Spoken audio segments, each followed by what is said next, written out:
Artist to Art. I'm Aaron Jack. Welcome to another week, another moment. We're going to be here with Dennis Towers from Art Lounge. So welcome on. I'm Aaron Jack from Aaron Jack Line Art. So welcome now to the present moment. I'd like to welcome you to the present moment of experience, to see what it feels like inside of ourselves, to feel the singular moment within, to know what it feels like as we explore this moment together, as we hear what it is inside of ourselves. That's what we're exploring. Why don't we feel that, know that, and then invite that sensation inside of ourselves. Maybe share that in the comments, what that sensation is that appears to us. Maybe it's inside of ourselves. Here we go.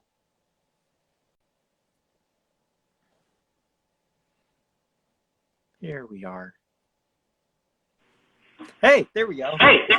Gosh. There we go. Right. We figured it out. We've done it. Good Lord. And, as difficult as it might be to believe, I'm in tech. Oh, yeah? I design databases and systems, but this is new to me. Well, that's perfect. I'm glad that I could introduce you to this new experience. The new experience of ourselves. Yeah, thank you. You're welcome. People are joining. They're popping on. Everybody wants to see it. That's Umberto. I saw that my many friends here joining. Yeah, feel free to say hello, hi. everybody. Call them out. Tell them give them a message. So many people I talk to on chat, but I've never, probably have never seen my face, been to the website, seen the picture. Yeah. Wow. Is the lighting okay? It looks like my lighting is very dim. It's okay. It's okay. Right. It's not bad. I find this this talking on lives, it's one of these things we just get better with time. Each time we're just like, I'm like, I'll add another light, I'll add another thing, a new backdrop. Yeah, well, I'm in this very kind of ember setting, it looks like, but that's okay. Yeah, so where are you at the moment? Physically, metaphorically, however you want to answer. Okay. Yeah, in Jacksonville, Florida, in my little home office in my apartment, where I pretty much spend most of my time, as it turns out. In the evenings, sometimes late evenings, I go out and open up the sliding door and get some fresh air in. But that's it. I have my computer here. I have my printer just behind me. I've got a little storage rack. And these days, that kind of does me. I'm not doing any screen printing right now, just inkjet printing, which I've really come to love. I mean, it's just amazing, like what you can do, the variety of stuff that you can do, that you just, with a singular tool like screen printing, you're kind of locked into a lot of things. Whereas with the software and this printer back here, which will put a real printer to a test, you can just jump around. I mean, you can just follow your imagination in real time, and it talks back to you. Like if you want to, you don't have to change out tool sets. Like if you want to put layers down, or suddenly you want to, mix in a layer of just, illustrative objects. It's like you don't have to change your whole setup.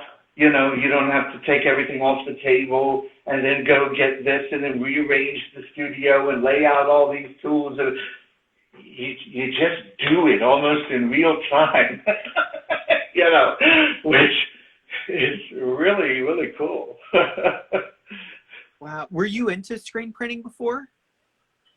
Yeah, screen printing is the one type of thing that I've made. I'm not a trained artist. I studied music composition at school, but I find so many similarities.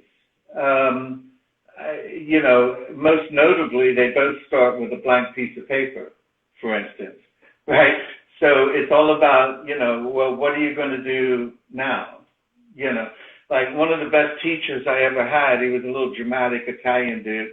And when I was taken, because you couldn't just like meet this guy, you had to get an introduction, right? And I remember he at first he played a very like drama, you know, like he didn't really need students, you know, like what were we even talking about, you know? And I said something that caught his imagination, caught his attention, and then he did this thing. He just picked up this random book that happened to be in his studio, and he probably didn't know what book it was. It didn't matter. And he put the book in the palm of his hand, and he kind of looked at it. He didn't open the book, right? And he looked at it for a moment, and he gave it one of these, right? He's contemplating, and now he's come to a decision. Now he picked the book up and turned the whole book over. Didn't open it, right? Turned the book over, put it in the palm of his hand. So now he was looking at the back cover of the book, and he patted it with his full hand, and he goes, yes, here is where we begin. Right? And I love you. I was like, I love this guy. Right? So, but, you know, so it's about what you're thinking. It's about, where you go next, and starting with a blank piece of paper, where you go next, you could write a novel, you could write, you could put a picture on it, right? You could put some musical notes on it. But you have to put something on the paper, right? And it's a little bit like what I do professionally also. I design new database systems. So you start, from the same blank piece of paper, and then you execute on it. So screen printing is something that was, as a non-professional, it was something that was accessible, in the 90s, before all the software came out. So you could, it's not as complicated or as challenging as, say, lithography. You have to be pretty good before you even step up to that step. Right. So, and plus, screen printing suits me because I like 2D. I like flat. Flat for me is a beautiful thing. So screen printing naturally works for that. So as part of the screen printing process, you have a big printer, so you can print the transparencies. And that's all I did with my big 24-inch printer for, 10 or 12 years. I never printed a single photograph, right? Because, you had to change the ink over to a different kind of, black. And then one day I found myself in between studios where I had shut down one and I was setting up a smaller one elsewhere. And during that period, I just, I needed something to do. So I thought, let me make a finished digital print. Let me just go make an actual print, an inkjet print. And I was struck, just like, bit by, the bug. Right? It was like, why did I never do this before? So then it got to be that by the time that I finished getting the actual screen printing shop set up, I really wasn't screen printing anymore. Right. And now, because of my work situation and I moved, I don't have a studio right now. I'm new to Florida. So it's in storage and I'm just doing this. but frankly, I may or may not pull it out of storage. This is what I do. I feel like this is what I do now. Nobody's quite sure yet what to call them, archival pigment prints, inkjet prints, canvas prints. The Italians and the Europeans everybody there calls them digital photography, even though there's no camera involved necessarily. Right? But they think of it as a digital, camera process because that's really what brought us this technology. If it hadn't been for the folks with the cameras, we wouldn't have gotten the software and the printers, right? So I don't know if it's just kind of a little legacy, sort of leftover vestige, words. But I call them archival pigment prints. So. That's pretty cool. So where were you before Florida? Well, I was born in the Mid-Atlantic, Eastern, Maryland, Delaware area, Virginia, Philadelphia. So as an adult, my whole life basically was in Philadelphia. Then recently, a few years ago, I got a gig out in Ohio. So I spent 3 years in Ohio. And then when that ended, just recently, I came to Florida just earlier this year. Wow. Where in Ohio? Dayton. Okay, cool. Yeah. I just had a show in Youngstown, so I was I saw that, yeah. And you up in Pittsburgh, which really isn't that far. Yeah. Not too far from Philadelphia. Yeah. Pittsburgh's a nice town. Yeah. Nice town. It's a nice town. Yeah. I almost moved there once, but it's where the work is. It's where the work is. It's where the work is. Check out some of what's going on here. Yeah, this is the chip series I refer to it as. And this was actually the first one that you've got here. And I love this motif really so much. And this was drawn, most of my works are a combination of Adobe Illustrator and Photoshop. Some of them were unique to one or the other because these days they share so many qualities as well. But Illustrator is still Illustrator, a vector-based rather than, an effect-based raster Photoshop. So these are I think this is like the twist and pucker tool on a single line. I started with a single line that was 1 point thick and 1/2 inch long. And that's it. Everything was built from that. Right? So the first thing I started doing was multiplying it, creating different patterns, like a thin line across the top and then a 1/4 inch break and then a little longer set instead of a 1/2 inch, maybe 3/4 inch, and then a different set, and just kind of built an aspect, and then started affecting the object. And that's kind of how I work. I create, I think John's put it wonderfully. I think he said when somebody asked him, how does he do it? He goes, I make a mark and then I make another mark. Right? And it really rings, if he's the one that said that, I hope. So it's very much the way that I do it as well. I started with an object, one single 1/2 inch, 1 point line, right? And then I react to that. And so in that case, my first reaction was to make another one, right? And then make a set, and then make something, create some sort of pattern, random. I don't pay too much attention to the details as I'm going through it, right? And then I made a pattern of the lines.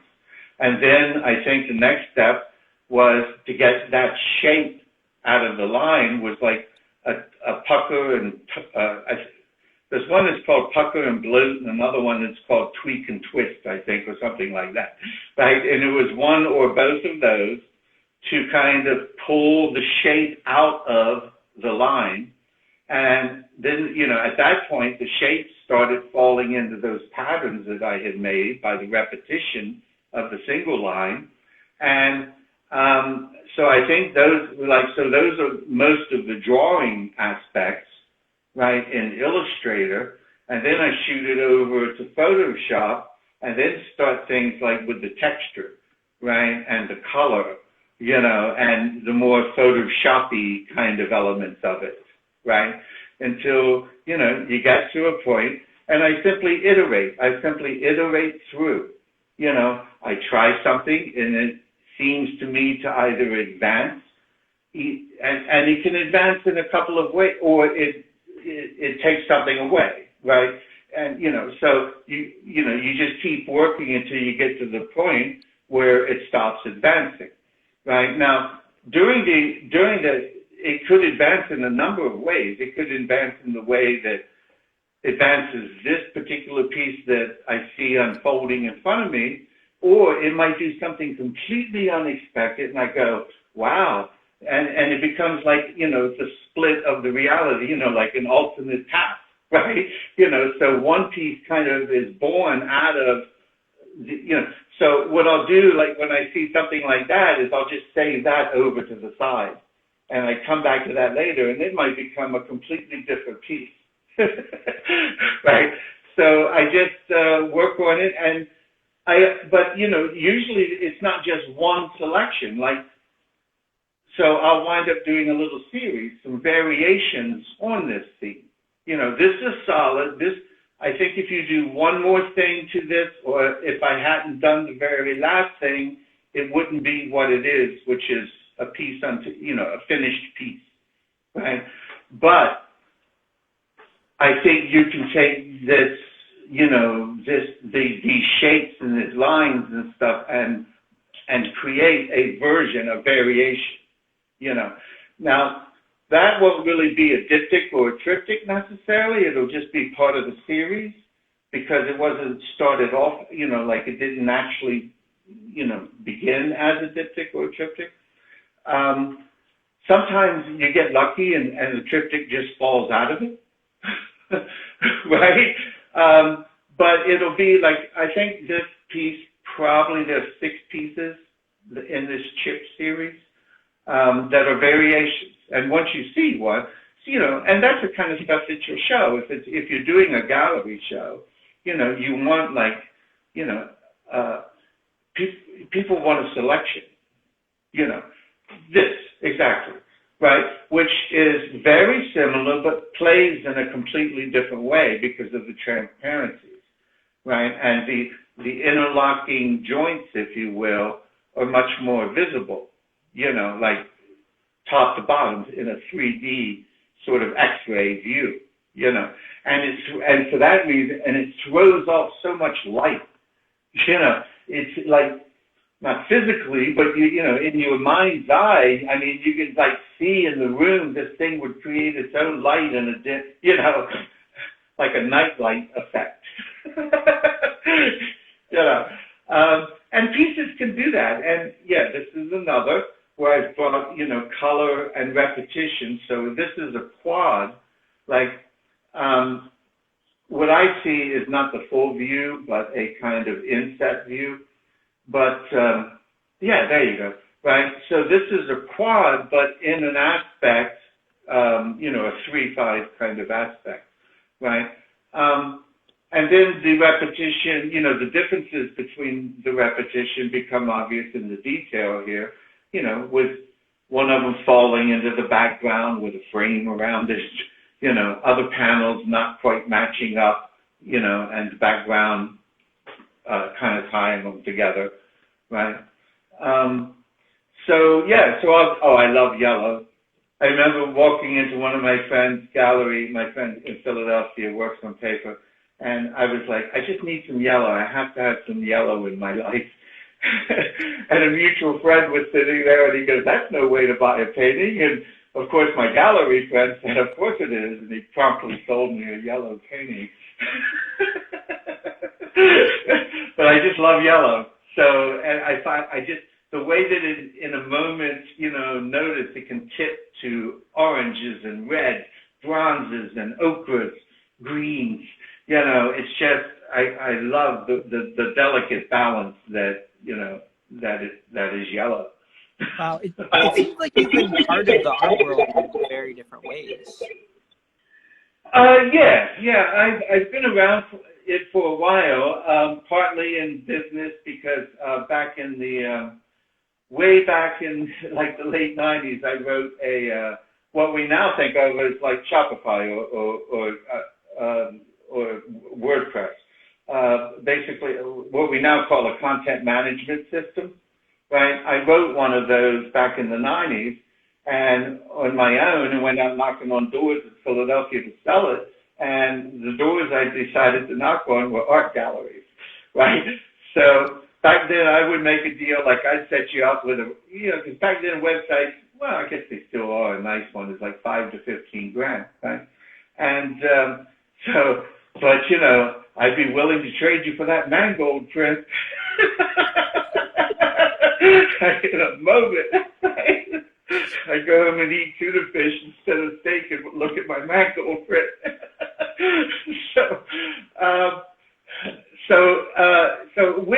And even with the musical world, I was still interested, in the visual element also, even though I was going to music school.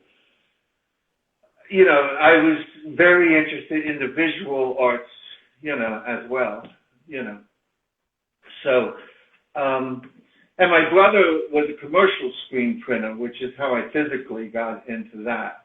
But, it's crazy what these guys were doing back in the 80s and 90s. Sign makers, they're hand pulling screen sizes, room size screens, like with these tools, the things they built that afternoon, the frames, and, it takes 4 of them to pull a squeegee across it. I mean, it was just so real, it was like, because, today you get, a machine, a clamshell machine that does the whole thing.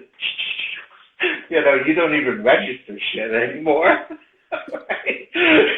So, it was pretty wild. So while it was commercial, rather than, a more intellectually curious, aspect, you didn't have that, right?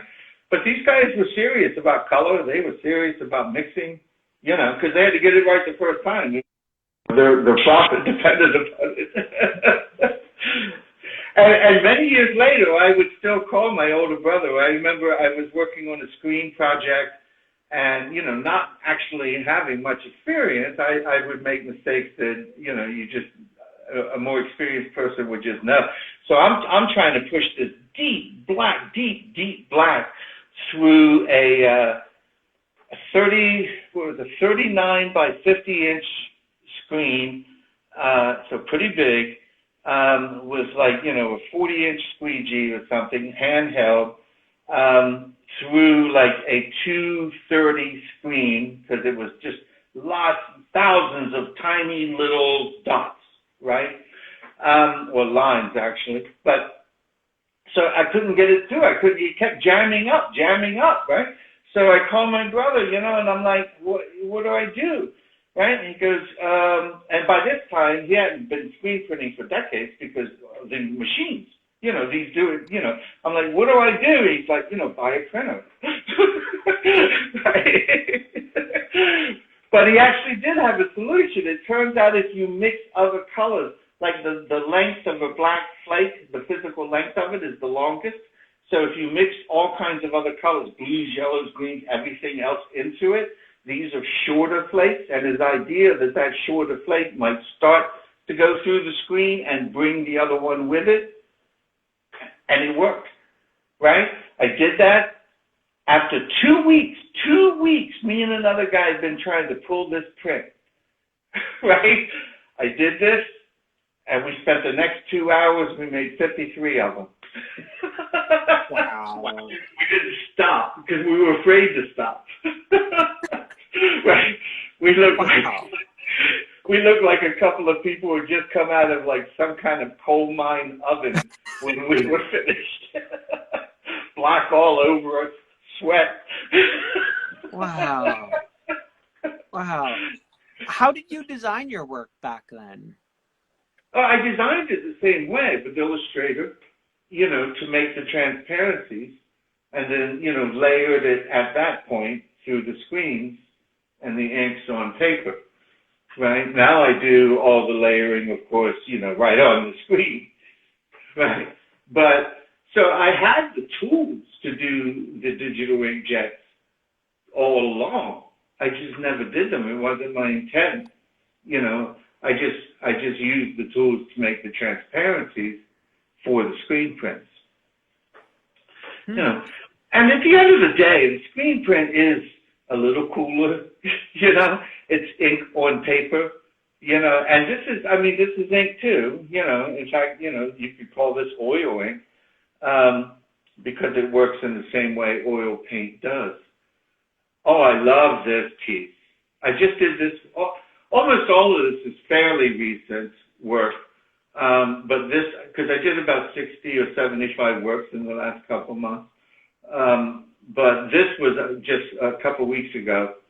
This is like one of my favorite pieces now. I call it Resin. The series is called Resin. I get it through a combination of a number of things, but one of the key things is dropping the contrast. But it has to be at the right step. If you do it in step 2 or 3, it doesn't really work. But if it's like step 6, and the proper steps prior to that, then you get what I think it looks like resin. That's what I mean about this inkjet stuff. I mean, you don't need, I didn't have to find different materials, go to a different shop, get all kinds of special knowledge about this resin that you can find out of the south of Italy from this one little clan. I haven't learned nothing. You know what I'm saying? It's the same tools that I made the chips with. Right? And I don't know if you can even do this in a screen print. Probably, because I've seen some screen prints just unbelievable. But and the such rich colors, and this is actually post chip. These are the chips that are under here. I separated it, or did I put it in the chip series when I sent it to you? Not sure. I think this is the last of this series. And then okay, the upright, vertical, right? Because it's both, really. But this is, I love this. That was probably my most successful series right there. Meaning more than a triptych, right? Because those are meant to hang, that way together, right? As a full hangable conversation. Yeah. Can't really see it that way. Yeah, you can't really see them when they're back there. Yeah. Oh, yeah, there it is. That's one, and there's 5 of them. I call it station crossing, partly because I think of this piece, simply the way that the panel out front is working. So, yeah, and so they all follow the same basic motif, which is, a box on top of a smaller box. But then they really play around with where those boxes, split out by use of the 2 lines. Sometimes it's all on the same plane. Sometimes the bottom box on the right hand falls back. Sometimes the left. Yeah, I like that. Oh, this is what I refer to as my line series. So this is like, for instance, this is all Illustrator. There may be no Photoshop in this one. And you can almost see, like what I was talking about earlier when I said I started off with a single 1-point line, in that case 1/2 inch. In this case, it probably reached across. I may have done some kind of copy and paste repetition, but it's just, I started with a set of lines. I don't remember exactly the configuration. And then I repeated it. Like, again, I made a mark, and then I made another mark, you know. For me, it's a little, just slightly different descriptive elements, but, you know, for me, so, you know, so I act, and then I react, right? And then I review, you know, and all of this can happen like really fast. Many, you know, it could start nesting up on each other. So, you know, so like I could, you know, act, react, review while I'm making a nested second act, you know, B, which itself will have a reaction, right? So these, they start nesting. So it's not just, you know, a singular, like, polar switch on, off, act, react, you know, right? So this action, the reaction to that could be another action, and the reaction to that could be another action, and so on and so forth, so that you get these nested things. And sometimes you'll pull the whole nest into a different form, or sometimes only 2 or 3 things from the nest will sprinkle out, you know, and either become another, sort of like if you're following a chat, you know, like a thread, you know, the thread could start out this way for a while, and something there could create a new thread point, right? You know, it's kind of like that, right? And one thing that I always go for, and I had heard a guy, who's the big dude, the squeegee dude, the German dude, what's his name? Makes the squeegee paintings, the big, the guy, he's German, suddenly I can't think of his name. Anyway, so some, you know, so this young filmmaker, this is another line series, you know, I particularly like this one because it's very illustrative, you know, where a lot of my work is color field and block and that kind of stuff, whereas this one is. So anyway, he had mentioned that, you know, in the end, the paintings had to be pretty. Right? And she was surprised. She goes, even at your level? You know, he goes, oh, yeah, of course. Right? So sometimes, like the one just before this, you know, with the yellow, amber, gold looks, I mean, it just, yeah, this one, I just, here it was just about lines. Shade started coming into it. Hue followed the shade. And then it was just like, it's pretty, it's done. Because that's all this needs to be, is interesting and pretty. Right? And the next one, the blue one, and there's a couple of on that series, there's 3 in this little series. Same, oh yeah, like this. This is actually the same series. It's just the black, the lines, the circular lines have you can see this if it's close up. You know, have fallen into the plums. So the little hatch marks you see look like little hatch marks, which are different from the others, but no, they're actually there, but it's just a different emphasis on focus. Right? This I love. I call this smoke. And again, a pattern. This is all Illustrator. Like everything. Ever since the yellow gold one, these have been all pure Illustrator, no Photoshop, and you can really tell the difference. So a beautiful pattern, and it's not quite black. There's quite a bit of brown in that actually. Like if you frame this in black, then you can really see like the richness of this color, right? And of course, there's a number of colors in it. There's about 9 colors actually. Which is the other great thing about inkjet printing. You know, and if I were going to do a 9-color screen print, then, you know, 9 screens. You know, I got one screen here. I look at it. So, you know, and that directly affects the cost of these things.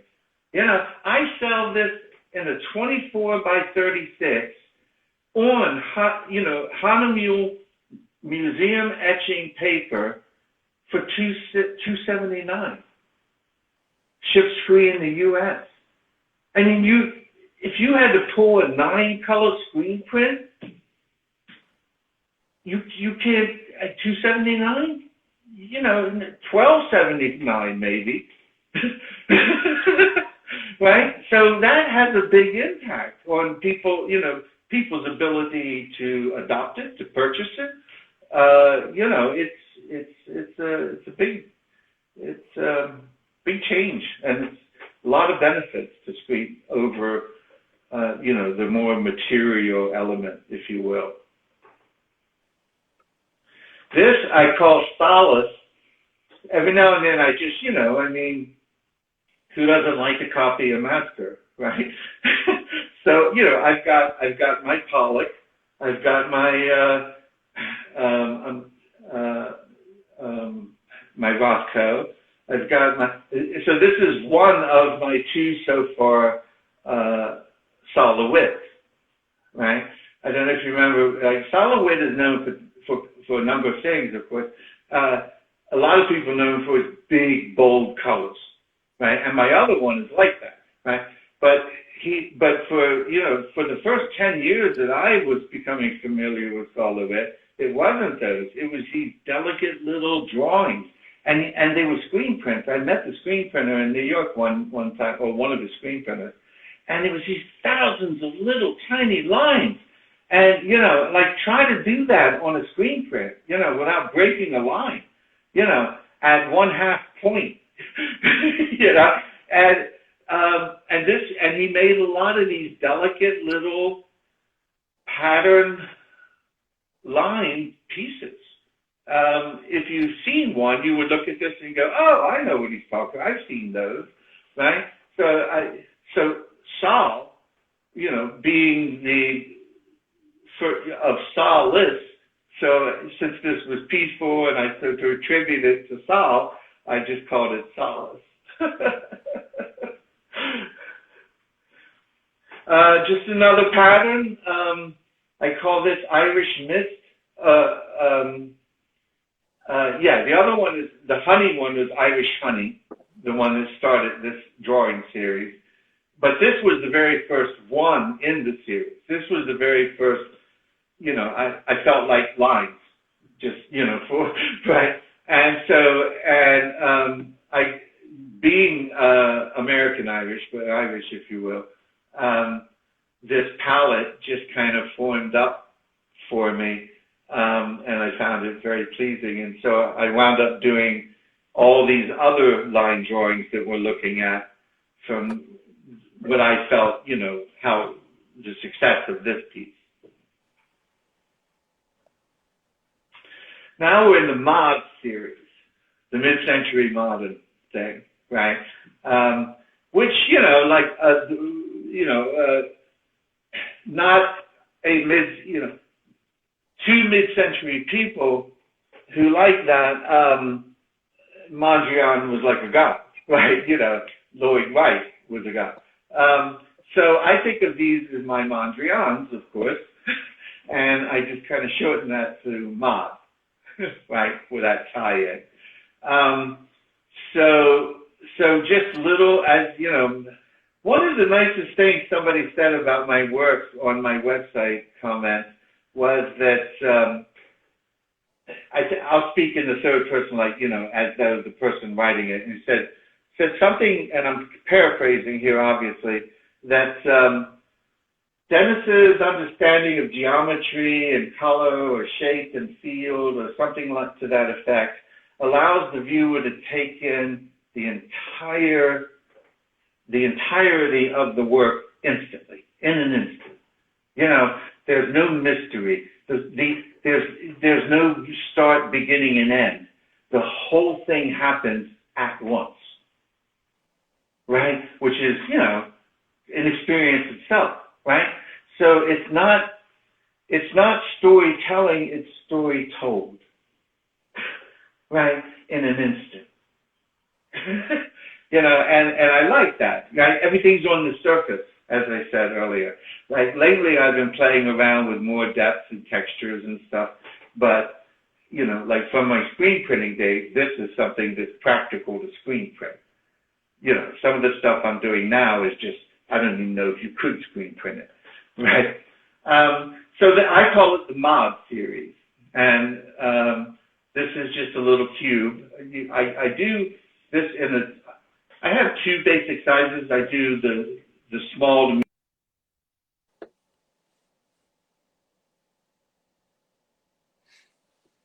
Are we paused here for a second? Oh, there we go. Yes. Okay. So I was talking about the size. It's a cube, and I generally offer two sizes. So this I have in paper at 24 by 24, or on canvas at 48 by 48. I used to offer more selection, but it was just too confusing for people, like, oh, do I want that in this? And, the price difference is almost nothing, so I've kind of simplified things now. And if somebody called me up and go, oh, I need it in 12 by 12, fine, I'll print you one. Right? But I can't go through all the work of maintaining all that publications and different, so, because it's not just this. I mean, you got to make the work, but you also have to make your entire environment in which to put the work. I'm not in the gallery system, right? So so you have your whole system going on. What can you explain about the system? Sure. So let me hit my vape for a second.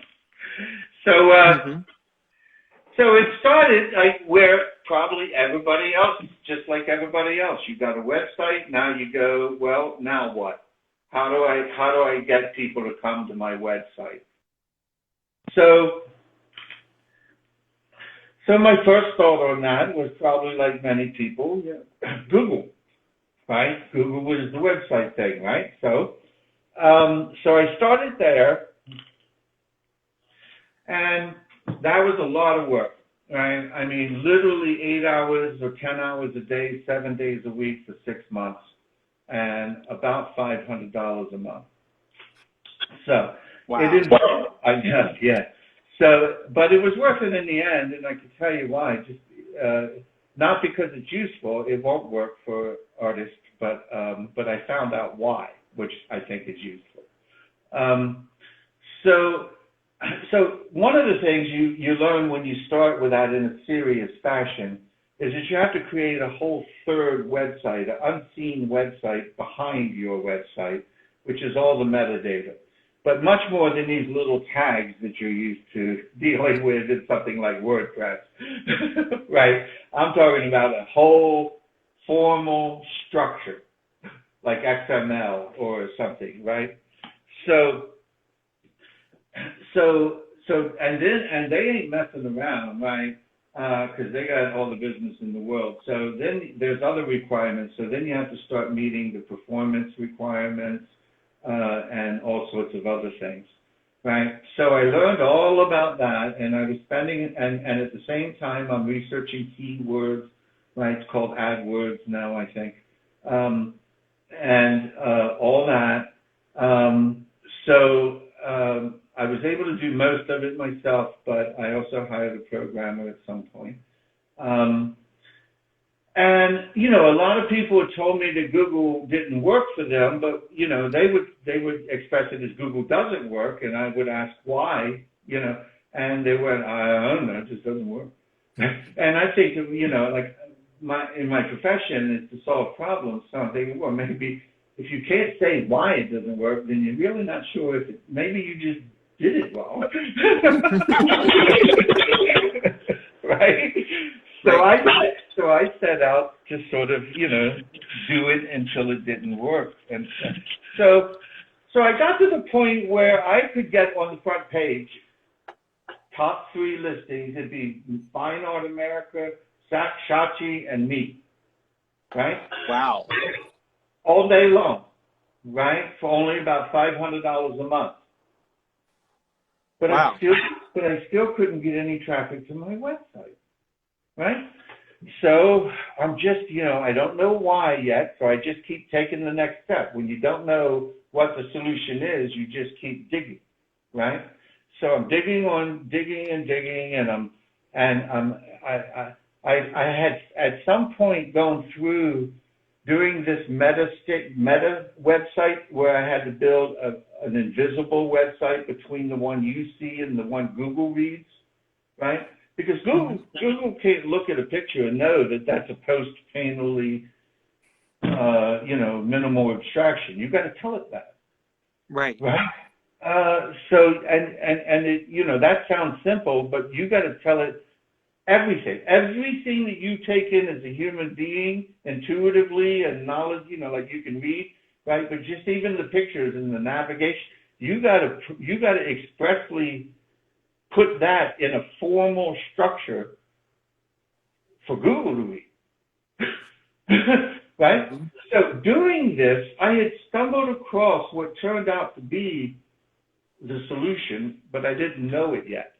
While I was doing that, I was dealing also with the product category classifications, right? I mean, I can tell you this is a post-painterly minimal abstraction, but what am I going to tell Google it is, right? And this is what I mean. You got to start thinking about your whole website differently, right? And this takes a lot of work, right? Now, I design data models, databases professionally, so I'm particularly good at this. Semantics, ontologies, taxonomies. I do this, right? So, I had a little advantage in that, aspect, right? So I was digging through this, and a little bit to my surprise, what I noticed was Google doesn't have, and no one does, not Amazon, not Google, not anybody. They do not have a product category for art, right? Sounds a little surprising until you think about it, because how the hell would you categorize it? What? Today it's post-painterly minimal abstraction. Tomorrow it's new minimal. Yesterday it was just minimal. Right? I mean, it's too fluid. It's too made up, basically, on the fly, right? It's whatever anybody says anytime, right? So, because that's the nature of it. So, now, they have product categories for all the art materials. If you sell yellow colored pencils, there'll be a product category and associated meta tag and data for that, right? And but if you want a drawing made from that yellow, then they simply don't have categories for it. And so, and I saw this, and and I went, okay, next, right? And about 6 weeks later, or something, some period, like how you're sitting around and you got everything, and then something just crystallizes, and you go, oh, right? It dawned on me, because here's the rules by Google's own words for the AdWords, right? Because they have this ranking. They will rank your ad, the likelihood of somebody clicking on your ad, and if you don't rank very high, you can't buy an ad, right? Because they only want successful ads, right? And they can turn everybody down because everybody else wants one. They're not like, there's a line around the block, right? So they don't mind kicking you out of line. Right? Like a Dairy Queen, they're not going to keep you out of line. They want your money. Right? Google, they don't give a fuck. Right? So the way they enforce it, and I know this from my profession as well, is through these keywords. So like one of Google's examples is if you buy a keyword for, which could be a phrase, by the way, right? It doesn't have to be a word. It can be a phrase, right? If you buy a keyword for men's, what's that, stripes? Those stripes, there's a name for it. Anyway. Pinstripes? Huh? Pinstripes. Pinstripes? Men pinstripe socks, right? Now you probably are in the men's business, fashion business, if not women and children and everybody, right? So, but if you buy an ad for men's pinstripe socks, and when they click on that ad, if the next thing they see isn't men's pinstripe, if you take them to your homepage, they're going to hit your ad rank for that, for bad behavior, right? they better see a men's pinstripe socks when they click on that ad. Now, once they're there, you're welcome to invite them to, other parts of your website. But if that doesn't happen, they'll hit your ad rank, and you'll have more trouble buying an ad. You'll have to pay more. You won't get the top hours, right? All this stuff. Well, if you tie that, and this was the moment when it all came together. If you tie that, how do they control? How do they know you either did or did not take them to a men's stripe sock? Through those keywords and product categories and metadata, for which they do not have for art, which means they cannot enforce that, which means anybody, so what happens is all the big houses, Saatchi and those, buy all the keywords and take everybody to the same page. Well, if you were in any other business that had proper Google product categories, you couldn't get away with that, right? They would slam you, but they can't slam Saatchi because they don't have a product category for it. Oh. And that is the real answer to why Google AdWords will not work for any niche, non-tech. If you want to know if Google AdWords will work for you, go find the Google product category and see if there's a category for your item. If there is not, such as there is not for art, then don't do it. Ain't gonna work. They can't enforce their own methodology. Wow. Right? Mm-hmm. So I've heard from hundreds of artists about their Google experiments.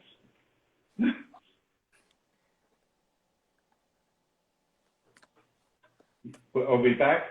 Yeah, we're back. Mm-hmm. Okay. Yeah. I've heard from hundreds of artists about their Google experiences, right? But none of them knew why. They just told me all these different, and it's sort of like we do this as humans. It's natural. You catch a cold and you try to figure out which son of a bitch gave it to you. Oh, I was out last, or you have, you get to be my age and your knee starts hurting and you're thinking, oh, that's that old football injury, and you get to the doctor, really it's not. You're just old. We try to figure these things out, and we get to what seems, the only logical conclusion based upon the, information we have. So we'll say something, but nah, this is what it is because this is the technology on which it operates. Interesting.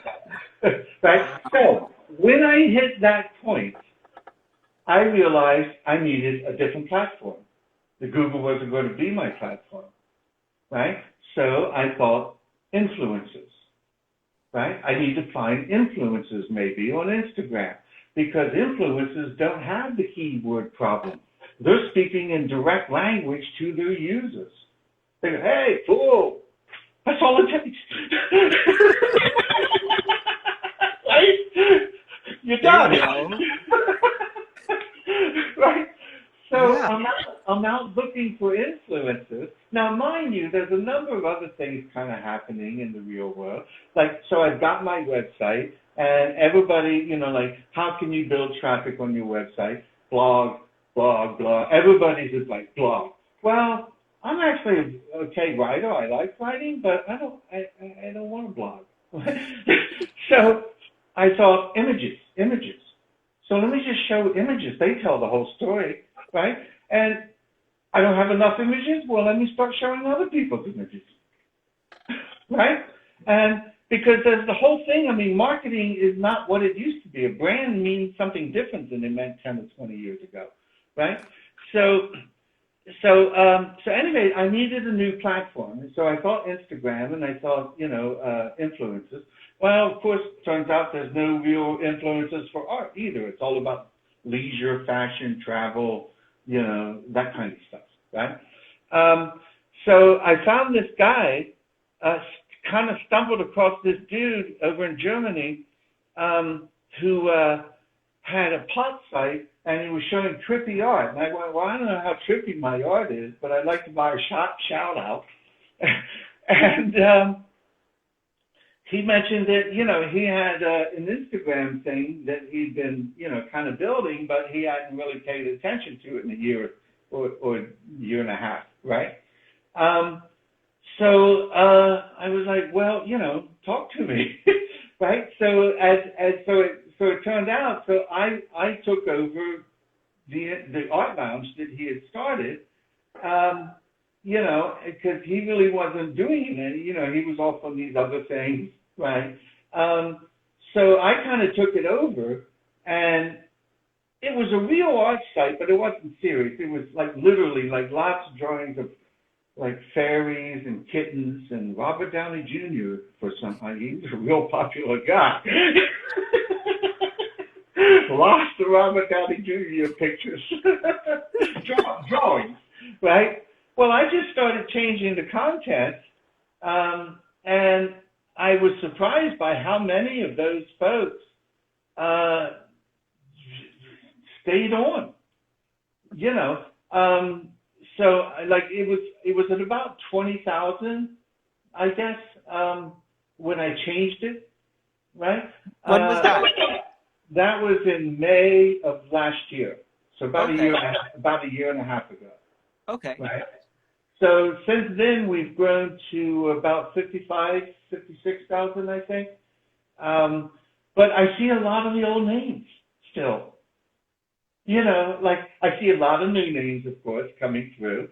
Some people come, they're it sort of ebbs and flows. Like you might see if the person is around this week or next, and then you won't see them for a few weeks, and then you'll see them again, that kind of stuff. But that's life, like around holidays and, whatnot. So that started me, so having moved past the Google moved me to the Instagram. And instead of, since I couldn't find one, I stumbled across, the old saying, the harder I work, the luckier I get, right? By doing the work, I kind of stumbled into this opportunity to kind of adopt, this one. And it fit the whole plan because, like I said, branding really doesn't mean what it used to. I mean, branding used to be a thing, like, an RCA stereo player, right? Whereas brand now is more of an aesthetic, right? It's a way of thought or a way of living or, an approach, a school of thought, for lack, right? So if, so you can't really, it's not really about promoting yourself or your thing anymore, right? Which is what I realized that I was doing with Google, even to the extent that it would work organically through the meta tags, not the AdWords. I thought, well, what I'm trying to do is call attention to my shiny thing, and that's tough, right? So as opposed to embedding your thing in a stream that already has somebody's attention, and that's Instagram, right? It's more like it's more like movie product placement, right? Like the movie really ain't about you or your thing, right? But you're in it, doing that pivotal scene. Your piece is on the wall behind the main player. So it becomes part of the scene, part of the aesthetic, right? So, and your goal these days, your marketing goal is to become part of the aesthetic, right? But how do you do that? I mean, just like, we sit around for years and people go, oh, the gallery model is dead, the internet's the future. Yeah, but how do you get there?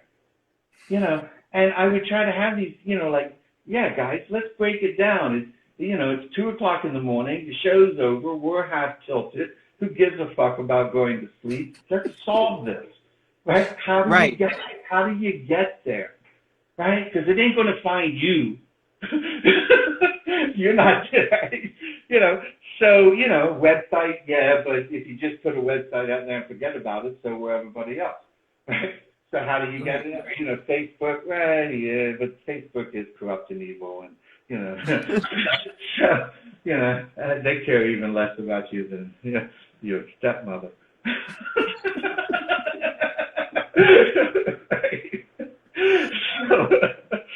so you know, so you have to find how are you actually going to do that? You know, so I started with Google. I found a technical reason why it wouldn't work. You know, so I moved to another platform, right? And it becomes a whole different thing. And this is working, by the way, right? This does drive website traffic to my website every single day. It's not a lot. It's not a lot. But, you know, at the end of the month, it's 200 or 300 people that saw my website, and that's better than I was getting from Google with $500 a month in the organic, right? So, you know, and frankly, it's more fun because I meet a lot of people doing this. You know, I saw a lot of them sign on as they were. So it's a lot more fun. But so you know, to become part of the aesthetic. So I learned that lesson obviously early on. So you have to. It's more about, like, I say things like people want more experience from their shopping experience. They don't, right? And people aren't really thinking about shopping when they're shopping, but they are kind of shopping, right? So, you know, so you just have to become, so if you sell handmade custom belts, I think you ought to show some shoes that would go with that, right? Even if you don't make the shoes, it's part of creating the aesthetic. I feel that you have to participate in a fully developed 360-degree aesthetic, right? Now, where do you find that? Well, Instagram is is obviously the best, the thing that gets closest. But then what do you do to develop that even further, right? So you don't just show your stuff. In my case, I show hundreds of artists, right? But when you click on the profile link, you go to my website. You know, right? And I try to, but a lot of people benefit. I mean, a lot of people get a lot of followers. Have you thought about selling other people's art on your website? Well, yes, I did for 1 year. I shut it down recently at the beginning or not long after COVID started. But it had been 1 year to the day when I shut it down. So I set up a very sophisticated website that was definitely on a semi-pro, if not fully professional website level, right? So good deal of money, a lot of time, a lot of work. I even did a magazine, right? I had a full-featured magazine that we do in InDesign, right? But there were a couple of problems. One, like with the magazine, the problem was time, not just mine, other people, getting it scheduled, getting it to come off, it'd get postponed 3 times. And then, what about the deadline? And, it became, so time, everybody can work like this is happening in the real time, and that's what they got time for. Right. That's what people have time for. That's why I do this. Right, because it's happening in real time. But, planning and stuff, they don't have time for. And on the sales, it was difficult for a number of reasons. Some people, of course, a lot of successful artists are in the gallery system, and, they have agreements that prevent them from doing other things like showing pricing or this or that. But it's a very fluid world. So it's, and all the information is on the surface, right? So if somebody comes to my website, Art Lounge website, where I'm showing artists from all over the world, it's very easy to know who that artist is, and then it just becomes an informational site, right? And if they're interested, they follow up. And there's no direct line. It's not like they're trying to cut you out or something. It's just normal human behavior. Like, I saw that wonderful artist, over in, Italy or German, someplace I wouldn't necessarily have found, right? Not in my town, right? I wasn't, like actually shopping, but like I said, people are shopping when they don't, it's the experience and the shopping element kind of, if it's done right, all kind of ties in, right? So they happen, next Tuesday or next month or thinking, and they, who was that? And they just wind up going to the artist's site. Right? Which is fine, except, I'm out of pocket a lot of time more than money. And, it just, there was no way to connect, like some of the artists, they were great, they would like insist, they would ask or find out, maybe it came up in conversation that they'd first seen them at the art lounge. And they would go, oh, well, maybe you don't know, but, he has a website too, and this is on the website, it's the same price, so go buy it there, right? But it just, and again, I realized at some point, so the numbers didn't support it. At 1 year, when I looked at the numbers, it just didn't support it, right? It didn't support the hours, right? But it also didn't really fit in the theme because, again, just like when I said if I was working AdWords to try to bring, attention to my product or my website, it's kind of, even though you're using, a super cool new tool, Google, to do that, you're still kind of doing the old thing. You're shouting out, you're barking, hey, look at me, and that's not, I don't think that works as well now as you find something like a movie that already has somebody's attention, or Instagram, or stream that already has, has someone's attention, and you become part of it.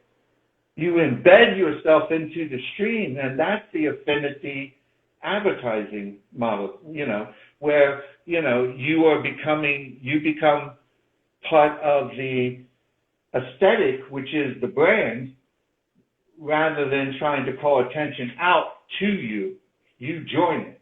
So having the website as a destination was kind of the older gallery model, hey, look at me, instead of forming it into, and like I say, you can't do that. It doesn't even work to go in with only yourself. If you don't take something else in, it's like showing up at the picnic with, enough potato salad for you. And then your mom goes, did you bring enough for everybody? Right? So when you show up into the stream, you should, to make it effective, you have to bring something to the party, right? So what I bring are hundreds of other artists. Right. Right? And those artists have gotten sales. They've gotten dealers. One guy I was talking to who was kind of a skeptic about the whole thing, I'm in the middle of a text conversation with him where he's going, nah, man, I would never buy an ad. It either happens or it don't. I don't pay for it kind of guy, right? And and I'm going, yeah, but, you get a lot of followers and, people do boost and you advertise. I'm not inventing this stuff, right? No. And while we're having this conversation, a dealer that he probably for years had hoped would called. Wow. Right? While we're having this conversation, right? He goes, wow, this guy, I don't want to say too much about the city. Right. But he goes, yeah, he's like, or he was a broker for he's a broker. And at least three of the galleries, the best galleries for this guy in the city that he lived in, this guy works with, this broker feeds, right? And he was like, yeah, this is so cool. And I was like, that some people might consider that worth $8 because, well, you got me there. Interesting. Right? So now that I have over 50, I've just started recently, now that I have over 50,000, I started selling shout-outs, which, if you remember from the story, was how I got into this. I was out looking for a $20 shout-out. Interesting. Now, I just started. Mine are $8 or $8.5 or $8.6 or $5, depending upon how many you buy, a little package. Right? So now I'm selling the shout-outs. You know, you can do a post on my page now, right? What do you use to manage your postings? Oh, that's so important. You couldn't do this at the level I do it without a productivity program. I use Tailwind. Interesting. Why do you like that? Well, first, there's one thing that they have. If the program or the company you're working with is not a official Instagram partner, then don't work with it, right? They simply don't have the access. What they sell is, like the first one I downloaded, first program I tried before I learned this, you know, so I schedule out, you know, all my postings, right? And the damn thing texts me at 3 o'clock in the morning and tells me to push the button. Well, that's not really useful. No. I thought it was going to do the post, right? So Tailwind, or anyone who is an official partner, has access to the API to actually make the post, right? But yeah, you have to have a scheduling program. I mean, I schedule out sometimes up to 2 months. Wow. You know? Just depends on how busy I am or something. Sometimes it's 2 days, sometimes it's 2 weeks. So yeah, you gotta have a scheduler. How do you research your hashtags? Or is that important for you? Well, yeah, I've done months of research on that as well. Hashtags are an illusion. Okay. Right? They are important. They do work in the way that you think they work, right? In the sense that you'll put your stuff, somebody will go to a common hashtag, see your thing, and click through to that does work that way. And recently, Instagram introduced what they a tool in this regard, but it's just too little too late. There's no way it's ever going to catch up. It will forever be swamped. Much like there is no product category in Google for art, there are no hashtag police, right? No hashtag what? Police, if you will. Yeah. The word can mean anything, and it can change instantly. It's whatever anybody is posting to it at any given time. So you will do hours and hours of sincere, well-meant, research to try to find hashtags that match how you would express the qualities, properties of your work. Meaningless, right? Even if what you find today, the 10 or the 20 that look good, right, after 5 days of research, right, you come up with 10 or 20 hashtags that look good, by tomorrow, all that could change, right? So, now, Instagram has now given their users the ability to say, this does not fit in this. They can flag, like if you post something, it's kind of an anti-spam thing. If you post something too many times, anybody you can go to any hashtag, and you can, on anything, you can go, don't post that. That doesn't fit, right? Which is like a no vote. And if somebody gets enough of those, then they start shadow banning you on that hashtag, right? So I spent the first 6 or 8 months, at least 4 hours a day probably on this subject, right? And it's just, you can't control it. You cannot target, you cannot successfully represent your work with hashtags that make any sense whatsoever, right? Like mine, post-tanally, minimal extractions. Go right now there, you could find Mickey Mouse, right? And now you'll find, If you go down smaller and smaller, I mean, I post to hashtags with as few as 500 people, right? Or 500 posts, which isn't 500 people, but the fewer posts, the fewer people, you know, right? So if you go down far enough, I've got a few of them, like, you know, that, I own, basically. You know, I mean, I'm in all the top 9 spots, which are turned off right now, but take away my hashtag. Yeah. Right. So here's what I have evolved to. Don't be too specific. Okay. For instance, let me just give you a couple of actual samples, right?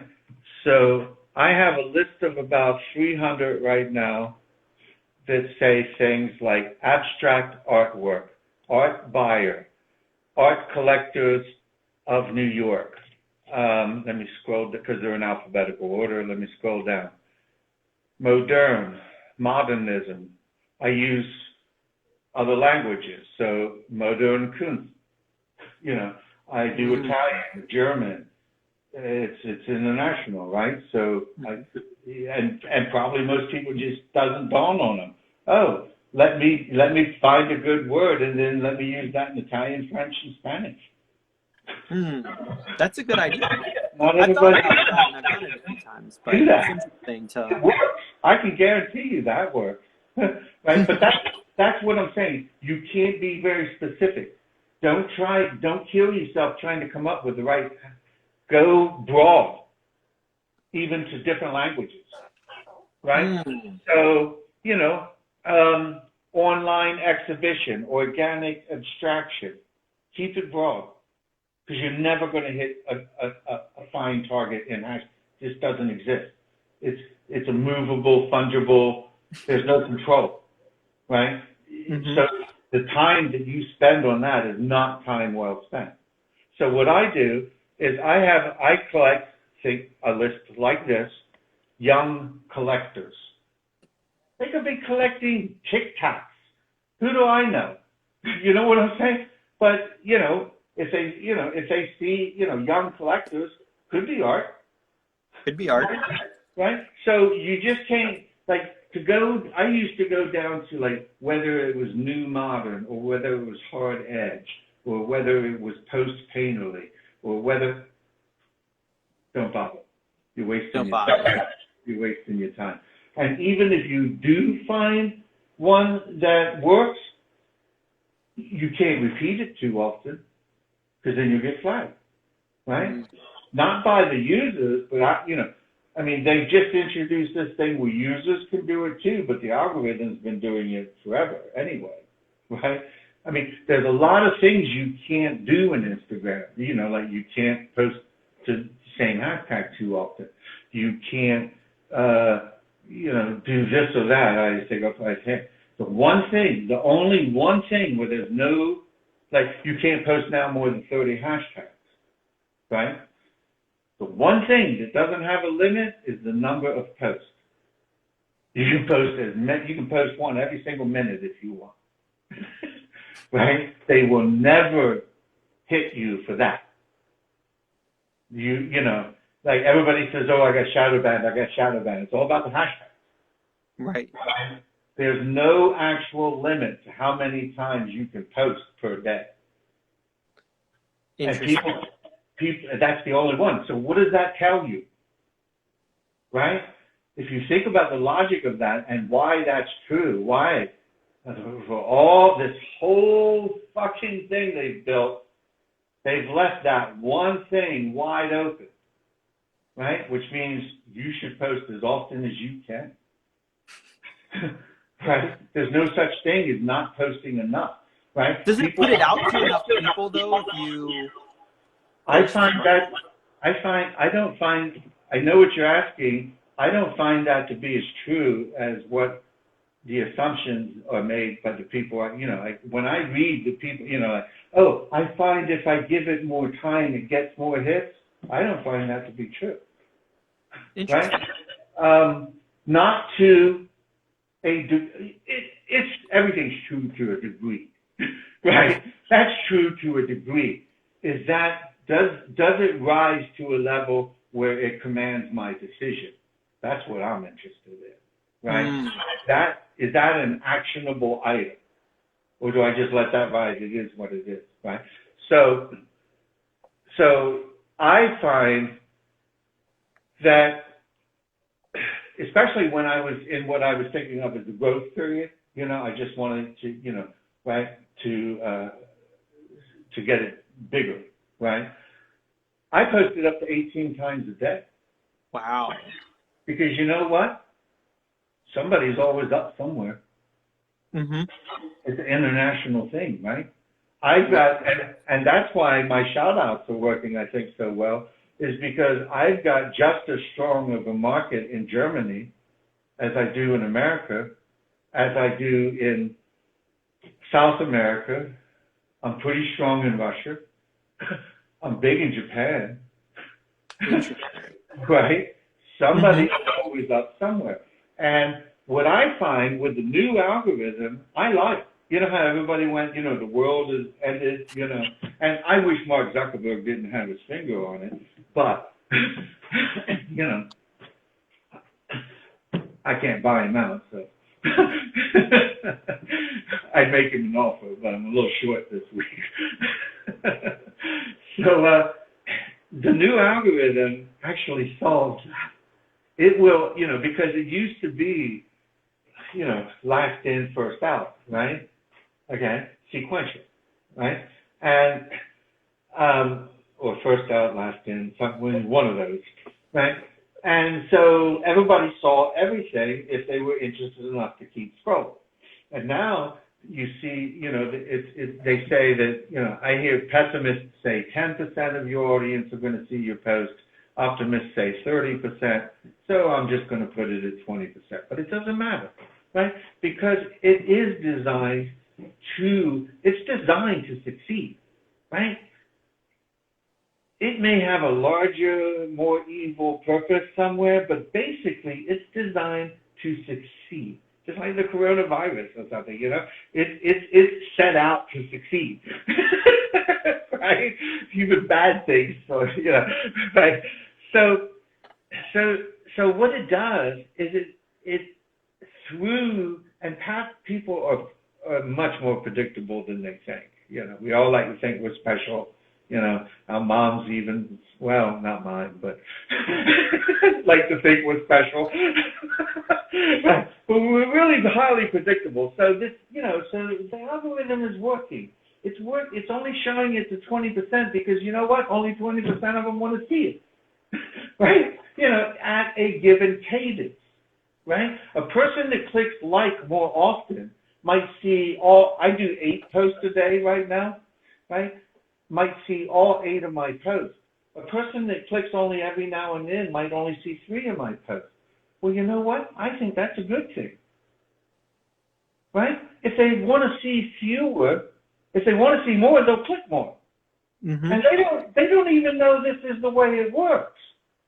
But it works intuitive. It's meant to be intuitive the way it works. It's designed that it's not required that you know how it works to get the effect that you would yourself ask for.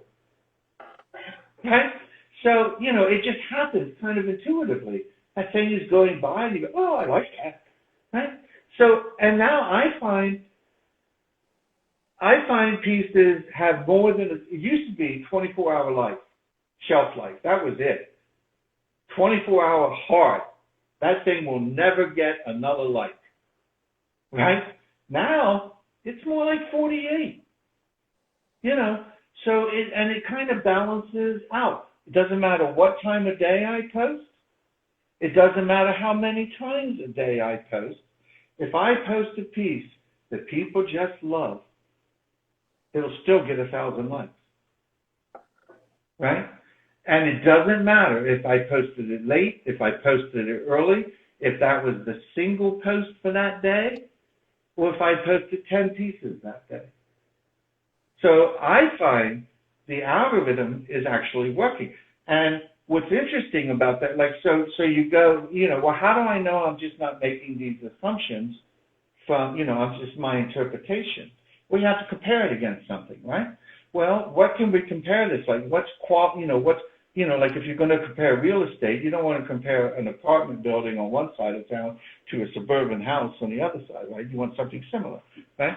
So what's similar? The number of posts, right? So, which is velocity in my world, right? So, again, I design databases, right? So when I want to gain more followers, and there's a number of reasons for that. For instance, I have recently kind of focused on this post-painterly minimal abstraction. So I'm not showing very painterly pieces now. I might love them. I know they're going to score higher. I know for a fact they're going to bring more traffic to my website. But the whole point of this, in the end, is to get somebody over to my website to buy something. And my stuff is kind of more post-painterly. So if I self-qualify the audience through showing stuff that is, if you like that, you might like mine, right? Then I might make the conscious decision to let the traffic slow down, but focus more on, is it more likely that this person will also enjoy my print, right? Now, after I make a little change like that, I might want to accelerate the traffic, right? Because I've made this change, right? And how can you do that? Post 18 times a day. You'll get more likes, more followers, more content. Because you know why? You put more out. And Instagram is the only thing they left unthrottled. They throttled everything except, so that couldn't be an accident, right? So more content, right? And of course you have to have a scheduler like Tailwind for that, right? So I've made this change, and I made this change recently, like a couple of months ago, right? But I've also made some other changes, not only here, but over on my website property. So I like to, I can change more than one thing at one time, but you don't want to change everything all at once. You try to keep a little pace. So I'm kind of pacing myself right now. So I haven't increased my posting count from 8 right now, because I'm kind of waiting for some of these other changes to mellow in a little bit, right? And then I'll push up the traffic by just pushing up the post. But you know what? At the end of the day, if I get an average of 250 and 450 likes per post, and that goes up and down. During the middle part of when COVID was hardest, everybody got more Instagram traffic because everybody was home. I was getting 1,000 new followers a week instead of 500, right? Oops. Is that just through posting? Yeah. Really? Yeah. Right? Now, when I brought it back down to 8, and I watch the follow-unfollow ratio. As long as it's not above 30, I'm happy with like 33%. Because that's a natural churn. It just caught somebody's attention one day, and it kept it for 6 weeks. And then they were like, Jesus, I'm tired of this. That's natural, right? But some of those people are going to stay for a year. Some of those people are going to stay for, it's just different, right? So you can regulate. So that's what I compare it to. When you say, if I leave my post around a little longer, will it get more likes? And I say, I don't think so. And you go, well, what can I compare that to? I would compare that to, well, what happens when I post more or less? I can see the direct correlation there, right? If I post more, then I'm going to get more followers, right? It's going to go up to, 200 a day instead of 100 a day or something, right? Interesting. If I post less, I'll get, right? So now you can also get to the point where you got to follow your percentages, right? So like if I were losing 60, I still can't, let's say 100 people followed but 60 unfollowed today, I wound up with 40. Well, at that point, I'm a little unhappy with that ratio, right? I like to keep it more like 30% unfollowed. That seems more like a natural cadence, like Yeah, and some of those people might come back, some people might not. And another thing I do, incidentally, is I use an app called Social Audit Pro to audit my Instagram users. Social Right? Audit Pro? Social Audit Pro, right? So what it does, and this is beautiful, it doesn't just do that quick look at the people, how often did the people come to your site, when was the last, it goes to every individual user's account and audits their account. How long have they been on Instagram? When was the last time they signed on to Instagram? Do they post? Do they like? Do they, it audits them and tells you what kind of user they are, right? So what other programs are you using? I think that's actually kind of it. I use Tailwind for scheduling, Audit Pro, and then just all of the visual, stuff, Illustrator, Photoshop. I use a couple of, Art Placer for the in-room shots to create these, like... What's it called?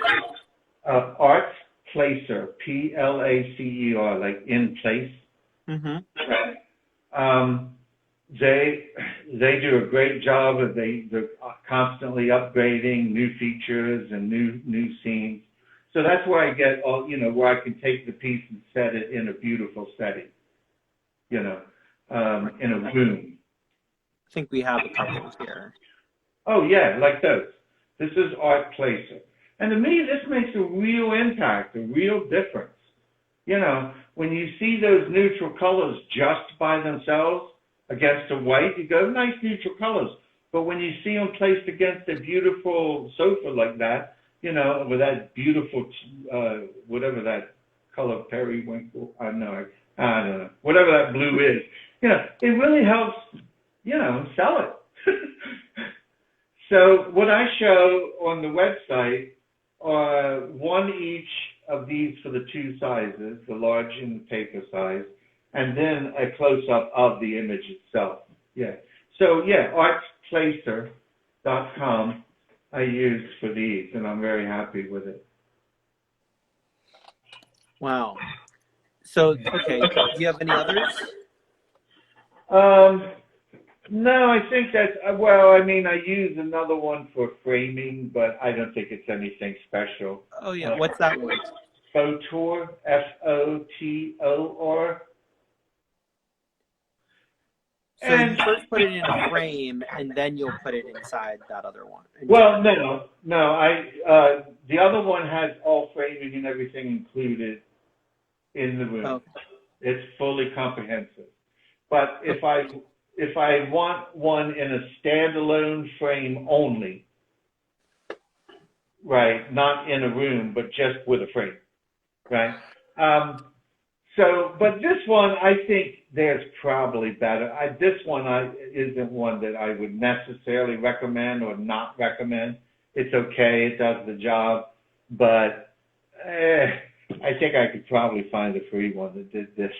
Unlike Art Placer, which is really a robust, good program. Yeah. Very, very robust. Yeah. It's easily. I think it's $15 or $30 a month, but whatever it is, if you're doing this, I think it makes a difference. Do you ever do that for some of the people that you post? No, I don't. I just wouldn't be able to do the time, Like people have asked before, do I have a separate website? Do I sell other people's work? And the answer for that for a little while was yes, I'm trying. But now, or even I have the Instagram shop, and of course I have the story highlights. So all of that is just me, and I just, it takes a lot of time as it is, and I just wouldn't have the time to represent other people in the shop, or anywhere else. Yeah. It's hard enough to do your own. Yeah, it is. Yeah. But that's not saying they don't get benefit. Everybody, I feel, I mean, almost everybody sends these wonderful little thank yous and like, thanks for posting, and so that makes it worthwhile by itself, really. Oh gosh, sorry. Somebody told me that.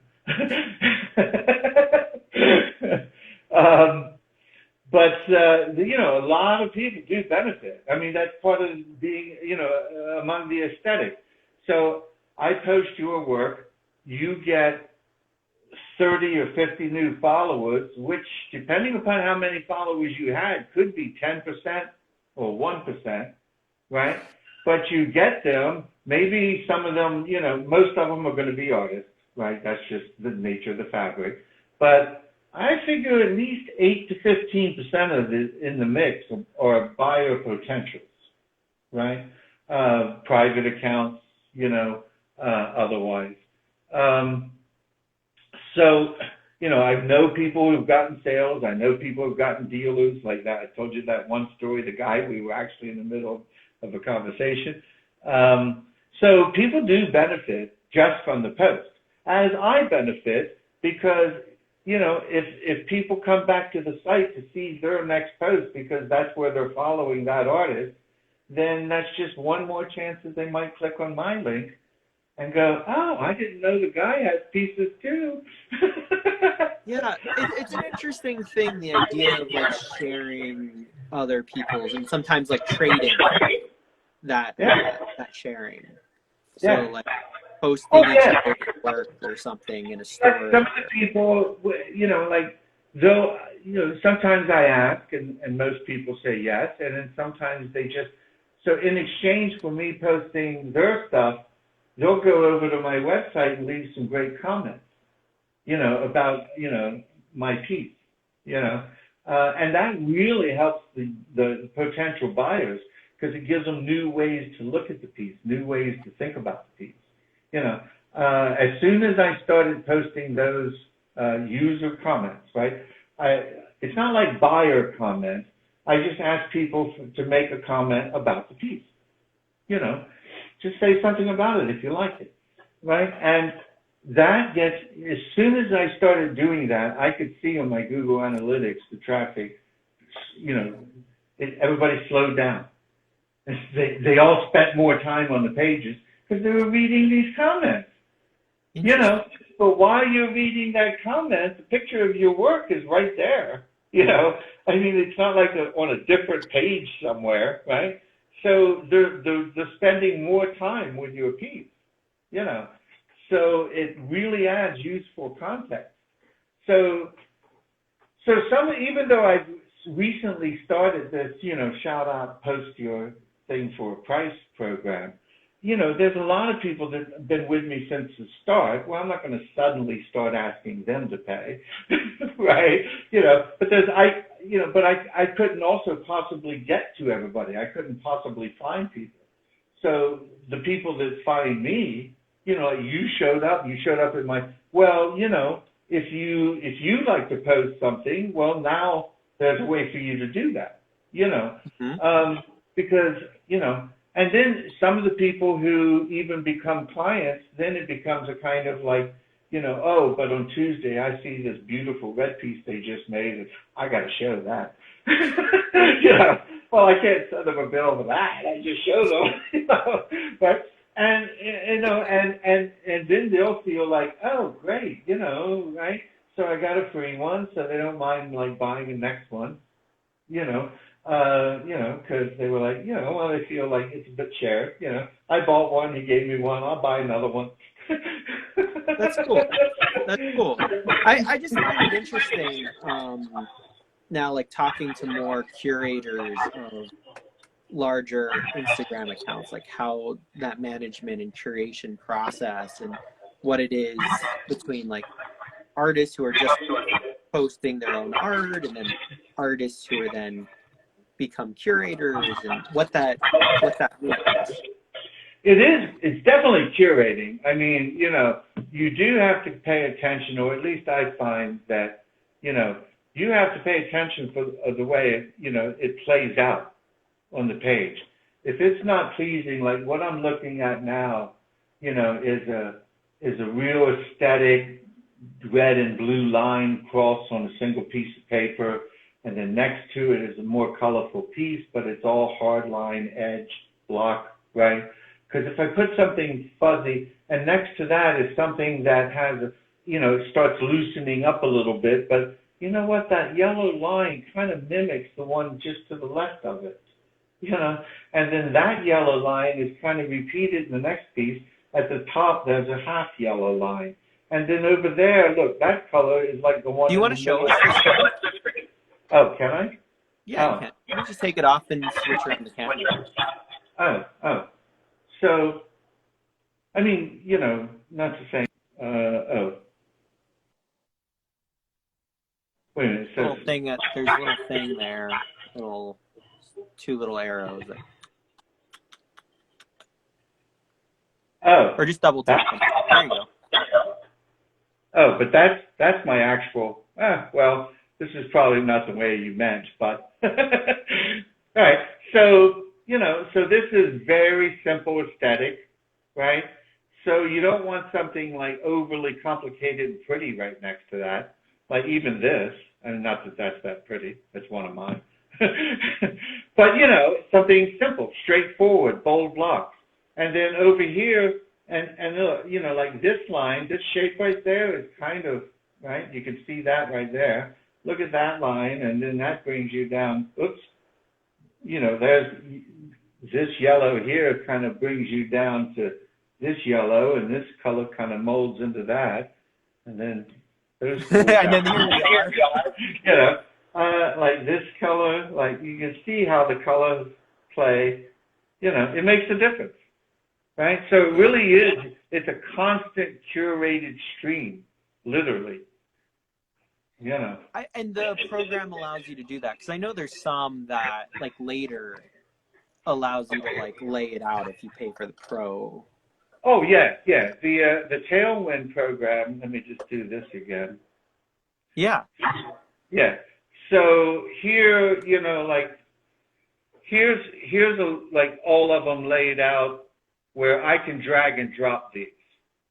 Oh, wow. If I want to move this one to a different date slot, I can do that, right? And then over here, it's going to show me what they call your nines, right? So here's how it played out on screen. So there was this piece, and then this, and then this. So you can see the reds from this kind of go up there. Those patchy kind of shapes, oops, kind of play into this one with the black, you know, the two verticals next to the two verticals, the coffee kind of brown next to the sepia brown, moving into a red with a kind of, you know. So, yeah, so this will give you a sense of how it's going to play out. And then over here, you can, oops, hang on a second. Mm-hmm. So here you just upload with the thing. Oh, yeah, here we go. So I could just, you know, upload my image. Uh-huh. Right, let me just pick one. And then from here, I can put in my descriptions. I can do a tag, right? I can crop the image and stuff. So I can put in here, I can put in all my hashtags. I can hit the little thing that posts the hashtags in the comment. I used to do an in-sync Facebook shop as well. I've dropped the Facebook thing in favor of the new Instagram shop. I'm on that, right? But if you were what do you mean the Instagram shop, right? It's called Tailwind. Oh yeah, I was saying from Tailwind I could control my Facebook shop, but I let that go in favor of the Instagram shop. Right, so I have my Shopify tied to my Instagram shop instead of Facebook. Yeah, Facebook. Yeah. Why do you like Shopify shop instead of Facebook shop? Just no comparison. Shopify wins every time. Really? Yeah. Oh, wait a minute. I think, let me get back to. Because I just set up my shop on Facebook, so I'm curious. Should I just go right to Shopify? Personally, I would, yeah. Yeah. Shopify started, just like, remember I said way back then, at one point, I was meeting galleries by selling them websites. Mm-hmm. Shopify started back then. Shopify has been around. Shopify was the very first one, actually, I think. But they've been around since the late 90s. And they have kept to that singular intent, shop an e-commerce site, right? And so they haven't tried to grow into, make it all kinds of other things, which is a mistake I learned. Or I tried to make my thing into too many things, right? I tried to get it to do, because it would do, but trying to sell it was a problem, not get it to do it. That's programming. I can do that.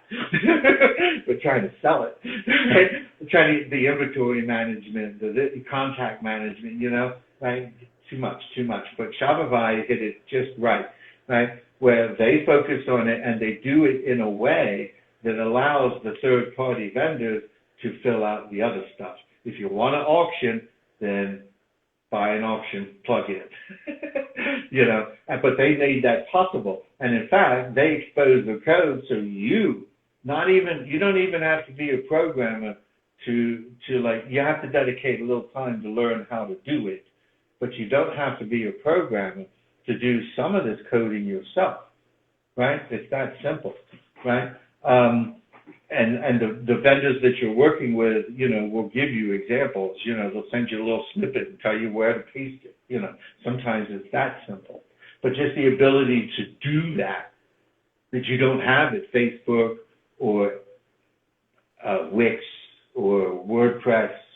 You just don't have access to that level of application, right? And the fact that they have been around, it's like the Apple Store. They have way more plugins than anybody else. Other people have copied their model, but nothing speaks to experience like experience. Right. So then Shopify can plug into Wix. It can plug into Instagram. It can plug into Facebook. Yes. Yeah. But it's not really so much that as like, I use a plugin. Remember when I was talking about that whole site behind the site that you have to maintain? Well, I found a plugin for Shopify from some ex-Google guys that do it. For $15 a month, I don't have to ever think about that again. And I get features and I see it working in real time. If I go out to Google and Google myself, right? Now, they have a feature where, and you can do this. You can do this if you learn the programming and everything, right? Or hire a Google programmer. Right? What's the plugin? It's called Schema Plus. Schema? How do you spell that? SCHEMA. Schema, like a electronic schematic, right? Schema Plus, right? Now, all you got to do is install it. I mean, literally, it's hands off, right? And it will create that behind-the-scenes schema that Google wants to read. Wow. And that's for Shopify or that's for your website? For your Shopify website. Oh, okay. You couldn't get that with Wix or Facebook or anybody else. It just ain't available, right? But Shopify has built their infrastructure in the way they've just hit it on the neck, right? So they've got a lot of. So it's written in you hear about Java or C there's one called LeWitt, right? And so it's written in LeWitt, which is an object-oriented programming language, right?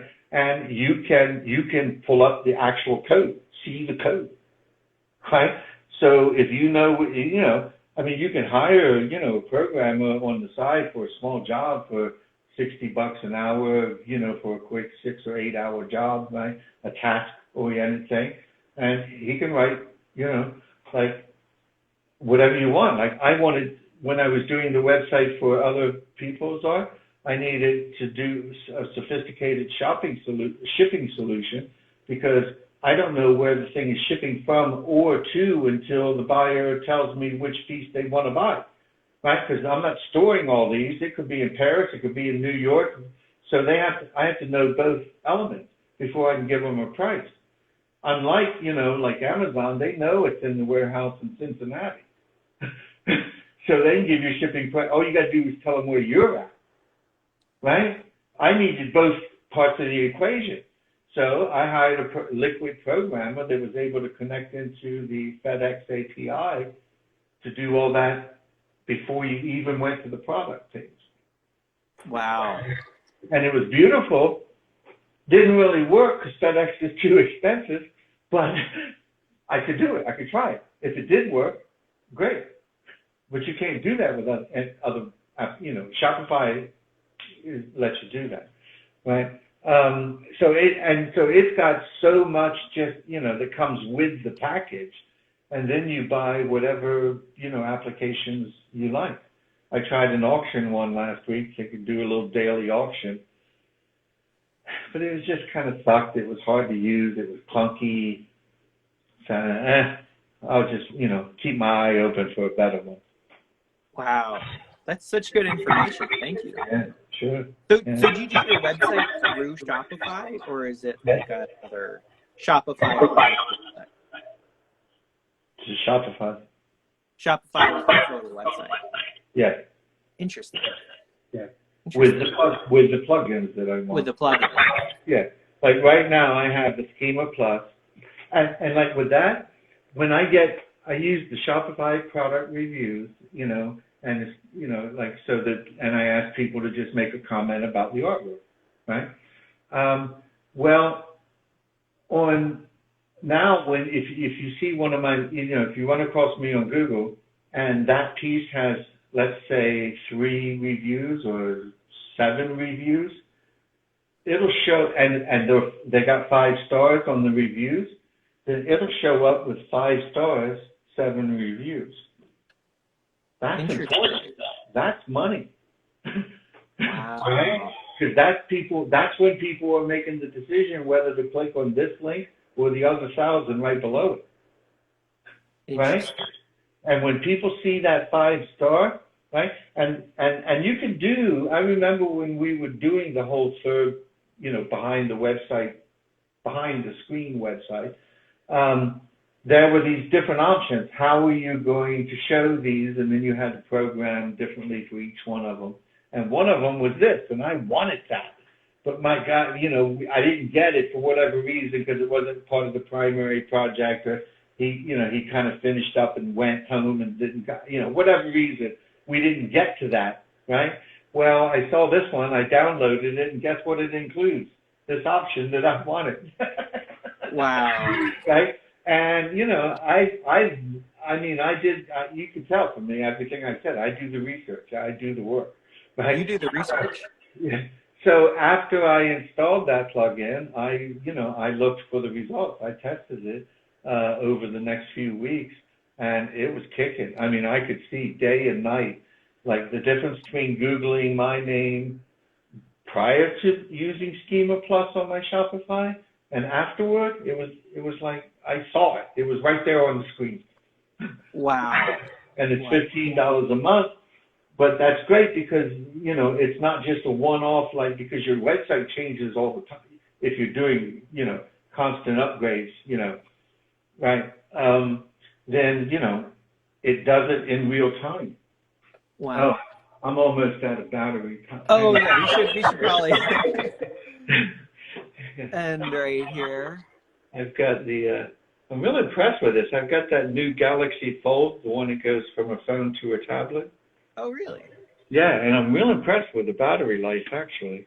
I mean, that it's running out is not, because it's been on all day, and now a 2-hour video, and it's still going. So anyway, I just plugged it in. Okay, cool. Yeah. So on that note, how can people find you one more time? Where should they go? So my website is my final destination. So let me start there, and then I'll give you my Instagram, which will also lead you to my website.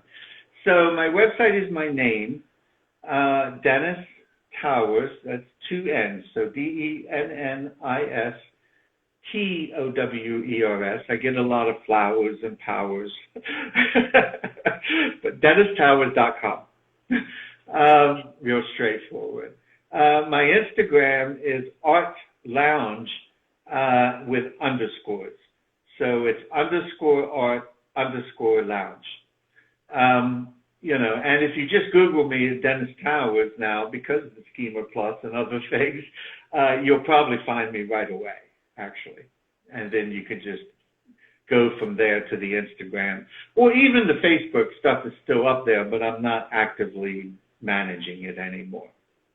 Yeah. Excellent. Aaron, I really appreciate you doing this, man. It's been fun talking to you. Yeah, thank you so much for sharing. Yeah. Sorry about the technical glitches getting going. No, it's perfect. So I'm Aaron Jack. You can find me at Aaron Jack Line Art on Instagram, Facebook, etc.